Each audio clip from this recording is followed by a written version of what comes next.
Olá pessoal, tudo bem com vocês? Minhas saudações e cumprimentos a todos e a todas que estão acompanhando aqui o canal.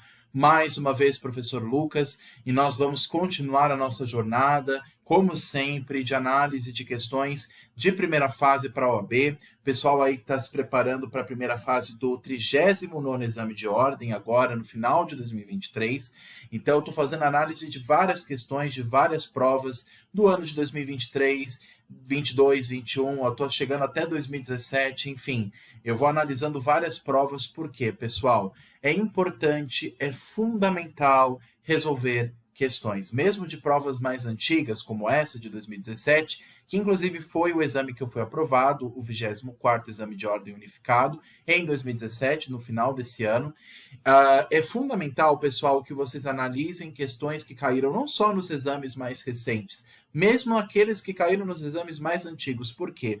Porque a banca FGV ela possui vamos dizer assim, um armazém, um banco de dados, onde ela guarda várias questões e muitas dessas questões ou elas caem praticamente repetidas ou muito próximas. Então, quanto mais vocês fazerem questões, quanto mais resolução de questões, vocês vão pegando já essa manha, vão pegando essa habilidade de resolver questões com um tempo devido, saber quais são os temas mais requisitados pela FGV em matéria de direito tributário, e aí vocês vão pegando essa técnica de como resolver questões em primeira fase da OAB. Porque a primeira fase, pessoal, mesmo quem não vai prestar a segunda fase em tributário, vai ter que encarar o direito tributário na primeira fase. Não tem jeito, cai 5 questões em primeira fase. Então, não tem como escapar do direito tributário, porque todos na primeira fase, pelo menos, vão ter que encarar 5 questões de direito tributário. Então, meu objetivo é ajudar vocês para a gente analisar essas questões e também é uma forma de estudo, porque analisando essas questões a gente vai descobrir qual que é certa, quais são as questões erradas e por que, com base naquilo que a gente já estudou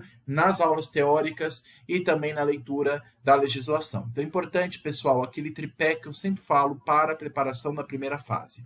Para a primeira fase tem que estudar a aula teórica, ler a legislação e fazer questões. Quanto mais questões vocês fizerem, melhor. Ah, mas são de exames anteriores, são de exames muito antigos. Esse exame, por exemplo, é de 2017 e nós estamos em 2023. Pelo menos o vídeo que estou gravando é em 2023. Mas mesmo assim, pessoal, é fundamental porque a banca FGV pega, inclusive, questões muito antigas que ela já perguntou em exames muito anteriores e ela vai misturando alternativas, ou ela repete, ou ela traz questões muito próximas.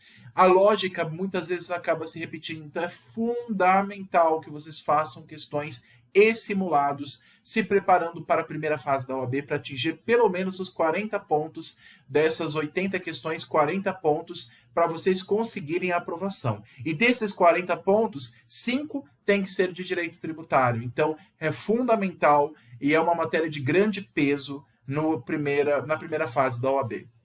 Então, meu objetivo é a gente analisar essas questões, como já estou fazendo aqui no canal com os exames anteriores de 2023, 22, 21, 2020, 19, 18 e agora 2017 com o 24º Exame de Ordem. Esse exame que eu tive a honra de participar, foi o exame que foi aprovado no final do ano de 2017. Vamos analisar as 5 questões que caíram na primeira fase. Eu peguei a prova tipo 1, a prova de cor branca, e é organizado, como sempre, pela banca FGV. E vamos analisar, então, estas 5 questões. O primeiro bloco começa com a questão de número 22. E nós vamos analisar aqui o que foi perguntado. Vamos lá. Questão 22. Pessoal, antes de começar, eu sempre falo uma coisa. Mesmo que vocês, lendo a questão, já descubram que a primeira, a segunda ou a terceira alternativa é a correta, leiam toda a questão, de A a D. Leiam todas as alternativas, leiam o enunciado, leiam mais de uma vez se necessário, porque é importante, pessoal, para vocês terem certeza de qual a questão correta. E outra advertência que eu faço, pessoal, não somente procurem a questão correta, mas descubram por que as outras estão erradas e também, cuidado, porque tem questão, às vezes é raro, mas acontece da OAB perguntar a questão errada e não a correta. Geralmente ele pergunta qual que é a questão correta. Dessas 4 alternativas, uma vai ser correta. Mas quando pergunta qual que é errada, então vão ter 3 corretas e uma errada. Então, cuidado, leiam a questão para ver o que eles estão perguntando, se ele quer a questão correta ou errada, tá bom? Leiam com calma a questão para que vocês entendam o que está sendo questionado. Vamos lá, então, questão de número 22. João e Maria celebraram entre si contrato de locação sendo João o locador e proprietário do imóvel. No contrato, eles estipularam que a responsabilidade pelo pagamento do Imposto sobre a Propriedade Predial e Territorial Urbana, IPTU, do imóvel será de Maria, locatária, aquela que está comprando o imóvel. Tudo bem. Desculpa, que está alugando o imóvel, né? O contrato de locação. Tudo bem. Com base nessas informações, assinale a alternativa correta, que é a correta. A questão A diz o seguinte: o contrato será ineficaz entre as partes, pois transferiu a obrigação de pagar o imposto para a pessoa não prevista em lei. Questão B. O contrato firmado entre as partes não poderá se opor ao fisco municipal, no que tange à alteração do sujeito passivo do tributo. Questão C. O contrato é válido e eficaz, e por consequência dele a responsabilidade pelo pagamento do tributo se tornará solidária, podendo o fisco municipal cobrá-lo de João e ou de Maria. Questão D. No caso de o fisco municipal cobrar o tributo de João, ele não poderá ajuizar ação regressiva em face de Maria. Pessoal, o que é importante a gente lembrar quando a gente analisa esse tipo de questão? O princípio básico do direito tributário, que é o princípio da legalidade tributária. Não há tributo sem lei que o estabeleça. Não há obrigação tributária sem a aprovação do texto normativo, da lei. E, portanto, pessoal, como nós estamos no ramo do direito público, o que nos interessa aqui é a lei e não a relação contratual. Nós não estamos aqui no direito civil. Lá no direito civil, lá no âmbito privado, aí existe aquele princípio famoso, né, que é o pacta sunt servanda. O pacto, o contrato, faz lei entre as partes. Agora, no âmbito público, no qual o direito tributário faz parte, pouco importa o que está disponível no contrato, o que está disposto no contrato. Mesmo que João e Maria, nessa questão, tenham feito e celebrado um contrato em que João delega a Maria a responsabilidade por pagar IPTU, para a lei de IPTU, isso não importa. Quem tem que pagar IPTU num contrato de locação, porque não houve transferência de propriedade, no caso, quem paga aqui, o sujeito passivo, quem estabelece não é o contrato. Então, o que está disponível no contrato, mesmo que ele seja válido no âmbito civil, no âmbito tributário pouco importa, é irrelevante. O que importa não é o que está no contrato, mas é o que a lei dispõe. Então, pessoal, para o IPTU, no caso, quem paga o IPTU pode ser, no caso, o proprietário, pode ser aquele que tem o domínio útil ou a posse do imóvel. Então, essa transferência de responsabilidade de um para outro, isso não existe por apenas disposição de contrato. Então, dessas alternativas, a questão correta e segundo o gabarito oficial é a questão B de bola.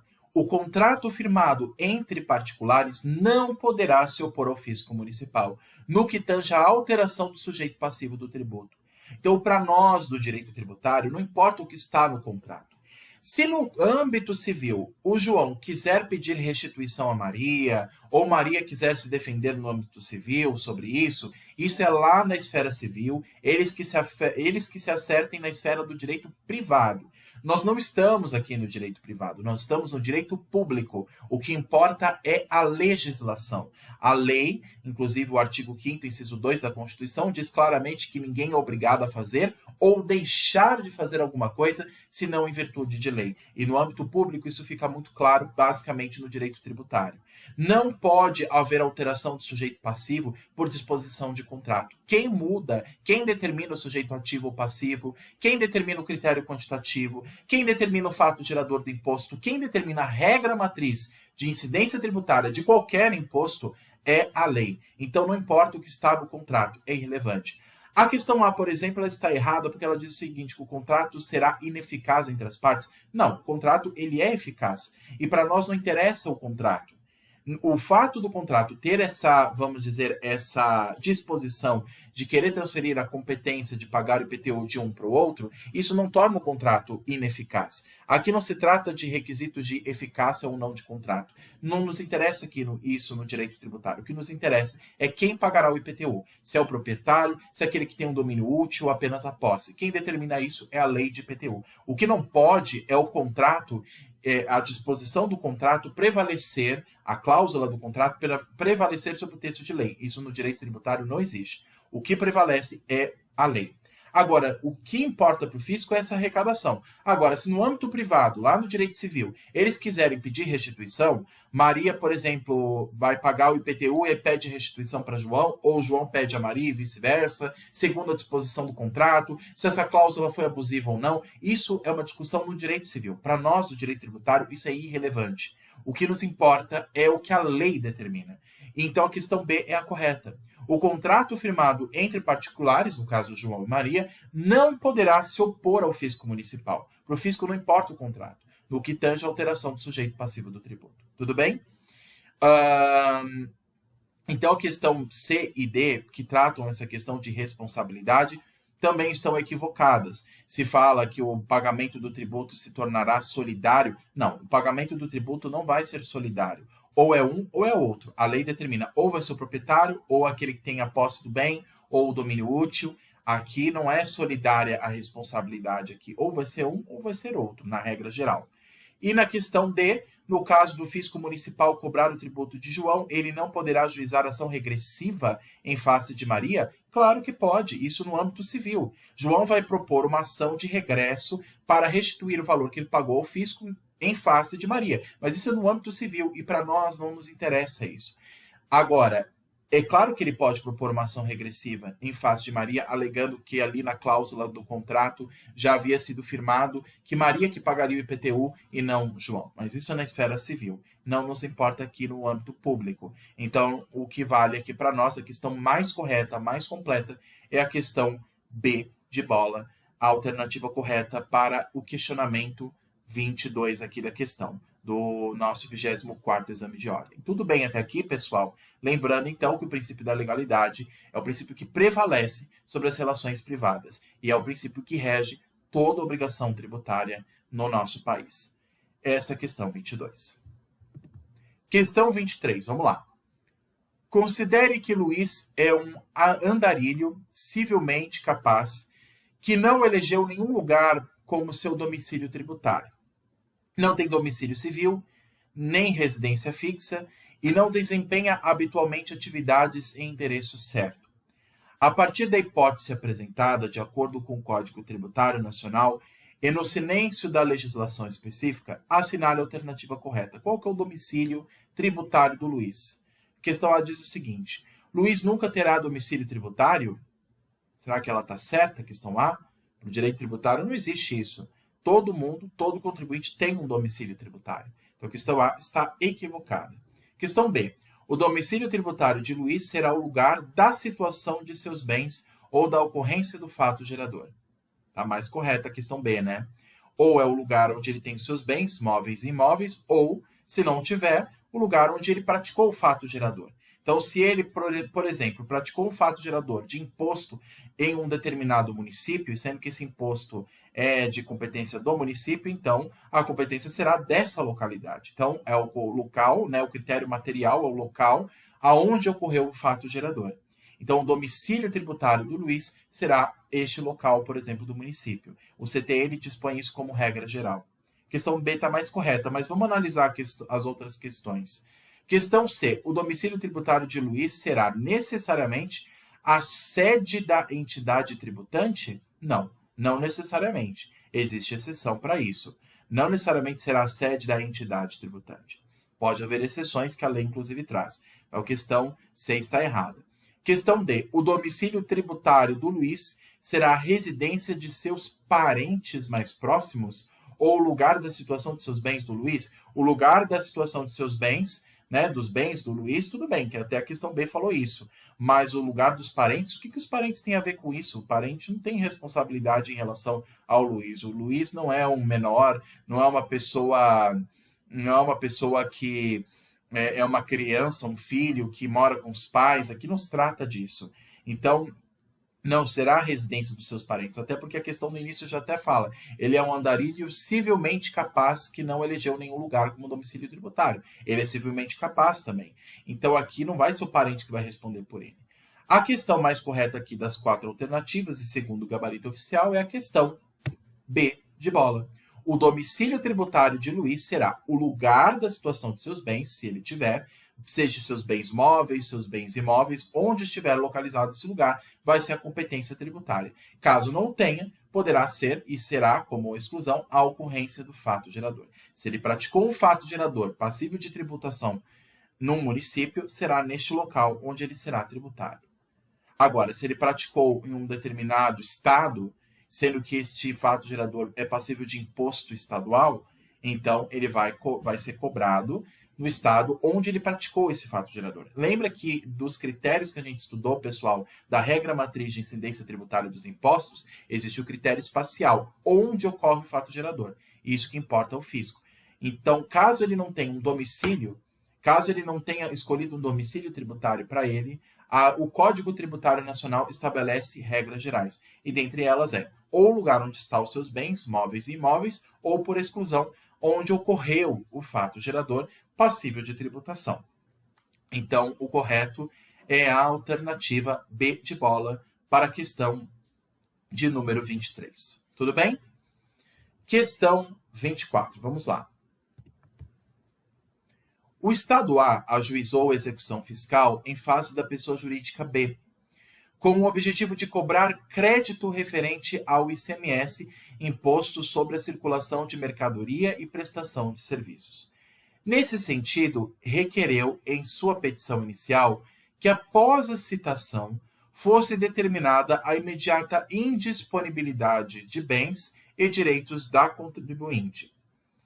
Nesse caso, o juiz deve indeferir o pedido, porque a decretação da indisponibilidade de bens e direitos, questão A, ocorre somente após o insucesso do pedido de conscrição sobre ativos financeiros, embora desnecessária qualquer outra providência? Questão B. Ocorre somente após a expedição de ofício aos registros públicos do domicílio do executado, embora desnecessariamente qualquer outra providência? Ocorre somente após exaurido das diligências na busca dos bens penhoráveis? E a alternativa D é impossível durante a execução fiscal. Pessoal, Lei de Execuções Fiscais caiu aqui, hein? Lei de Execuções Fiscais, Lei 6.830 de 80. Lei 6.830 de 80, a famosa LEF, que é uma lei geral de execuções fiscais que disciplina a execução fiscal em todo o país, não apenas em âmbito federal. Pessoal, é fundamental a leitura de lei, porque aqui a questão ela traz uma alternativa que é prevista no texto de lei. Se nós lêssemos o texto de lei, saberíamos responder esta alternativa. E dessas alternativas, pessoal, a que está mais coerente, por exemplo, a questão se ele diz o seguinte, né? Lendo o enunciado. Nesse caso, o juiz deve indeferir o pedido, porque a decretação da indisponibilidade de bens e direitos ocorre somente após o exaurimento das diligências na busca de bens penhoráveis. Esta é uma questão que está mais correta aqui e é o gabarito oficial, questão C. Por quê? Na legislação, pessoal, na fase de execução fiscal, acontece o seguinte. Caso o contribuinte não pague o tributo e nem apresente defesa em face à execução, o que acontece? Já começa a fase de penhora de bens. O fisco vai pegar estes bens, já que ele não tem dinheiro, vamos ver o imóvel que ele tem, os bens móveis que ele tem, vamos ver o quanto que dá em quantia. Agora, caso não seja possível fazer a busca desses bens penhoráveis, caso que ele não tenha bens a ser penhorados, caso não seja possível fazer a penhora desses bens, então começa uma outra etapa para se obter o cumprimento dessas obrigações que não foram prestadas pelo contribuinte. Então, essa é a alternativa correta. Nesse caso, o juiz deve indeferir o pedido. Agora, o que acontece? Ele falou sobre a decretação de indisponibilidade de bens. A indisponibilidade de bens, ela só ocorre após a decretação do exaurimento da penhora, ou seja, quem decreta isso, quem decreta que o contribuinte não tem bens o suficiente para pagar a dívida, para serem penhorados e a fim de pagar a dívida, quem faz essa decretação é o juiz. Só que isso só pode vir depois do exaurimento desta penhora, e não antes. E o que aconteceu aqui nessa questão? Olha só, vamos ler lá o início de novo da questão para a gente entender. O Estado A ajuizou a execução fiscal em face da pessoa jurídica B, tá? Com o objetivo de cobrar o crédito referente ao ICMS, tá? Ela está devendo ICMS, já foi uma fase de execução fiscal no âmbito estadual, tá? Nesse sentido, requereu em sua petição inicial que, após a citação, fosse determinada a imediata indisponibilidade de bens e direitos do contribuinte. Espera lá. Quem decreta indisponibilidade de bens e direitos do contribuinte, isso só pode ocorrer depois da penhora e não antes da penhora. Você só decreta que o contribuinte não tem bens para pagar o fisco depois de iniciado o processo da penhora, depois de exaurido, depois de finalizado o processo da penhora. Se, ao buscar os bens do contribuinte, ele não tem bens nem móveis e nem imóveis para pagar a sua dívida, então se faz o decreto da indisponibilidade dos bens. Não se pode requerer, como se foi pedido na petição inicial, que é a execução fiscal, que após a citação fosse determinada a imediata indisponibilidade de bens. Isso não pode ser decretado antes da apreciação da penhora, somente depois. Então, pelo tempo determinado pela Lei de Execuções Fiscais, a Lei de 6.830 de 80, a alternativa C é a única correta. A alternativa D está totalmente equivocada. É impossível durante a execução fiscal? Claro que não.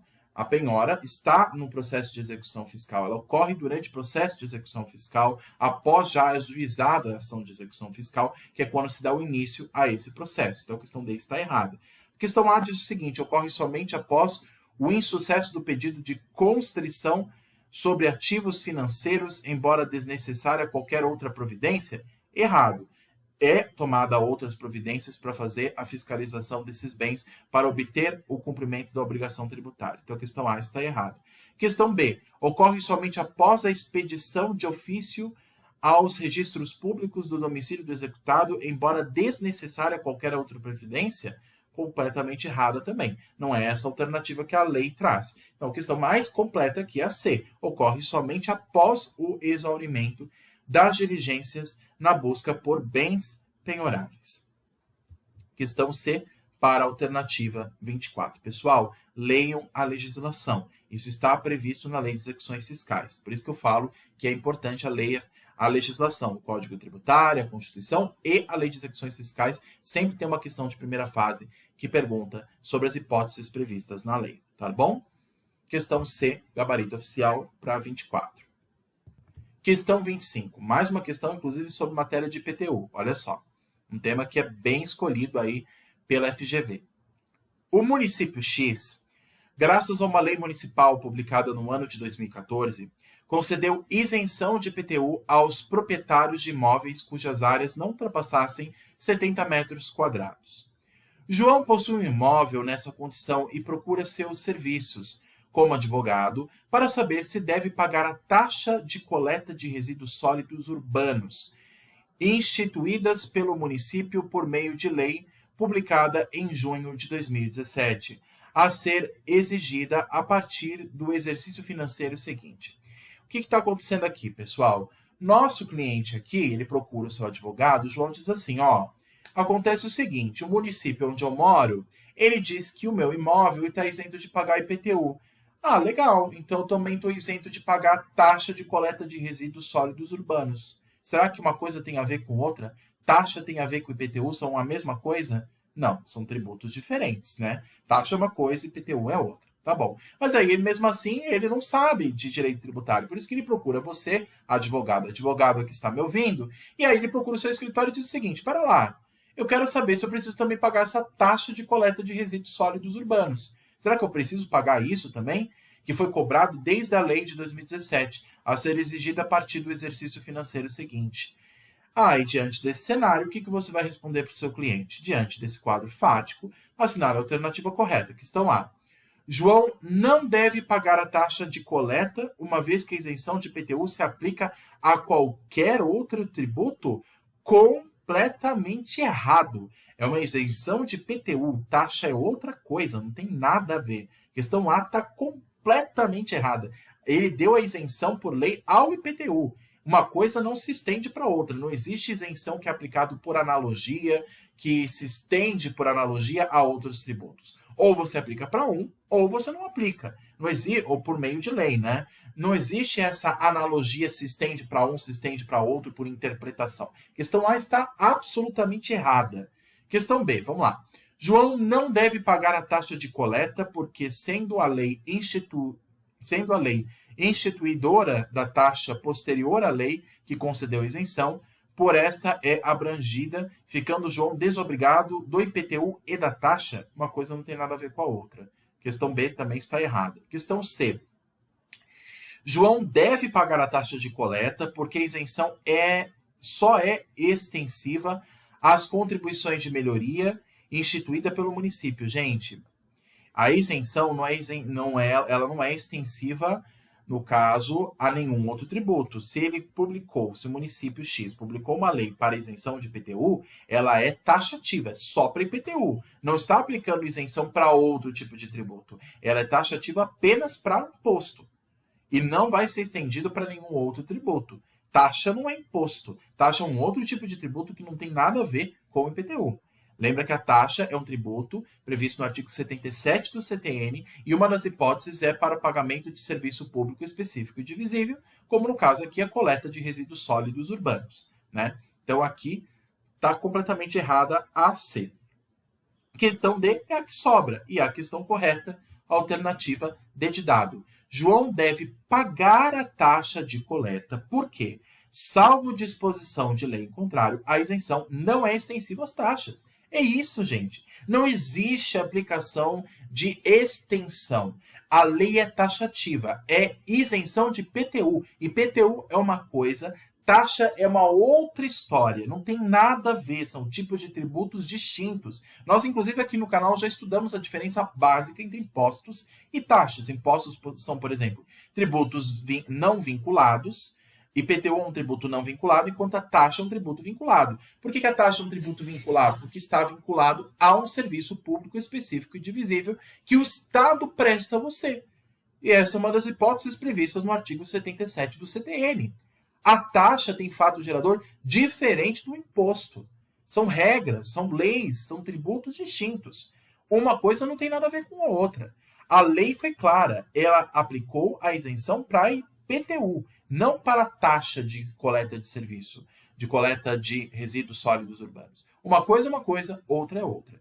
Então, a questão correta é D. Não se aplica, inclusive, pessoal, extensão de isenção de anistia. A lei aplica de maneira clara e taxativa para que ela se aplica e para quem ela se aplica. Então, João, a questão correta é essa, D. João deve pagar a taxa de coleta, porque, salvo disposição de lei em contrário, o que a questão não trouxe, a isenção não é extensiva às taxas, tá? Questão D de dado é a correta. Questão 26, última questão aqui do nosso bloco de tributário do nosso 24º Exame de Ordem Unificado. Vamos lá. A pessoa jurídica A declarou débitos de imposto de renda da pessoa jurídica, IRPJ, que, no entanto, deixaram de ser quitados. Diante do inadimplemento da contribuinte, a União promoveu o protesto da CDA, Certidão de Dívida Ativa, decorrente da regular constituição devida do crédito tributário inadimplido. Com base em tais informações, no que tange a possibilidade de questionamento por parte do contribuinte em relação ao protesto realizado pela União, assinale a alternativa correta. Questão A. O protesto da CDA é indevido, uma vez que o crédito tributário somente pode ser cobrado por meio de execução fiscal. Será que apenas por esse meio? Será que não pode ser por meio administrativo? Lembra que o que constitui o crédito tributário é um ato administrativo. Eu posso escolher a via judicial para executar um crédito tributário, mas não necessariamente. Eu posso requerer na via administrativa, pelo meio do protesto, protestando um título executivo extrajudicial. Houve a constituição do crédito, houve a formação da certidão da dívida ativa, comprovando que este crédito já foi lançado, já foi constituído. É um título executivo extrajudicial, eu posso levar em cartório. Então, aqui a questão A está errada. Questão B. O protesto da CDA é regular por se tratar de instrumento extrajudicial de cobrança com expressa previsão de lei. É a mais correta, é a questão B. Mas vamos ver as outras questões para ter certeza se é a B mesmo. Questão C. O protesto da CDA é regular por se tratar de instrumento judicial de cobrança com expressa previsão de lei? Espera lá.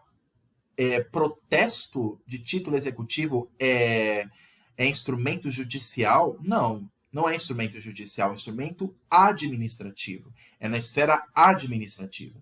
Não está se propondo uma execução fiscal aqui. A execução fiscal, sim, é em âmbito judicial, por meio de uma ação de execução fiscal, que a Procuradoria propõe a favor do Estado em face do contribuinte.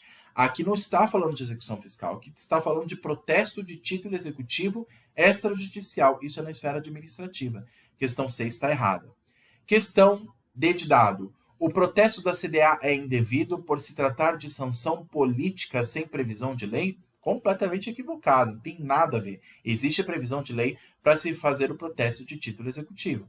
O que nos sobra, e o que a gente viu, inclusive, aqui dessas 4 alternativas, a mais correta e a segundo o gabarito oficial, é a questão B de bola. O protesto da CDA, da certidão de dívida ativa, é regular, é possível.